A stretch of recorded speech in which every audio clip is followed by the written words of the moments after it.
Assalamu алейкум, құрметті жақсылар. Құндыз апаның екінші сұрағында басқа дінге кіріп кеткен қара көз қыздарымыз қап-қара албастыдай болып хиджаб киіп алған сол туралы не дейсіз депті.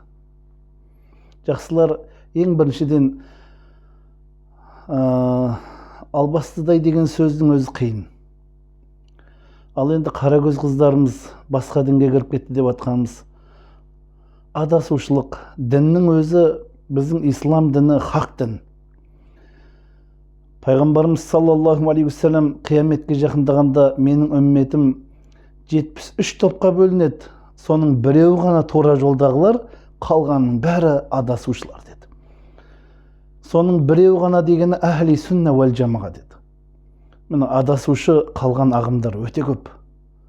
Соның ішінде уахаби, сәләфи деп айтып жүргендердің ішінде соларға сөзіне алданып, соның жолымен жүріп, соның жанында жүріп адасып, сөйтіп қап-қара киініп жүргендер содан.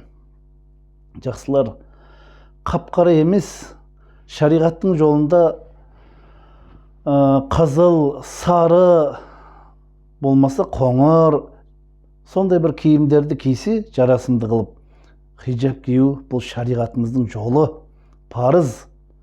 Ал басқа дінге кіріп кетті, басқа ағымға кіріп кетті, оны қалай қайтарамыз деген сөз болатын болса, ол басқа әңгіме. Енді Алла сақтасын, қыздарымыз тура жолда жүрсін, алданып қалмасын, адасып қалмасын. Әрбір әке шеше қыздарыменен, ұлдарыменен қарым-қатынасын барынша жақсы қылу керек. Бізде антивирус дейміз ғой, сақтандыру керек. Сен абайла, осындай адасушы ағымдарменен сөйлескен, олар қасыңда білінбей келіп қалады қасыңа. Сөзде сиқыр бар деген сенің миыңды улап жүрмесін. Абайла, ертең біздің сөзімізді әсер етпей қалатын болады деп, оларға барынша түсіндіру керек. Мейіріміңді түсіру керек. Пайғамбарымыз саллаллаху алейхи вассалам Фатима деген қызымен қандай мейіріммен сөйлескен болса, әрбір әке шеше қызымен мейіріммен сөйлесу керек. Ата бабаларымыз қызын еркелетіп төріне шығарып өсірді. Қыз мейман, қыз төрге шығарса бай қылады отбасын деп, сосын төріне шығарып қызын барынша еркелетіп жақсы қылып өсірді.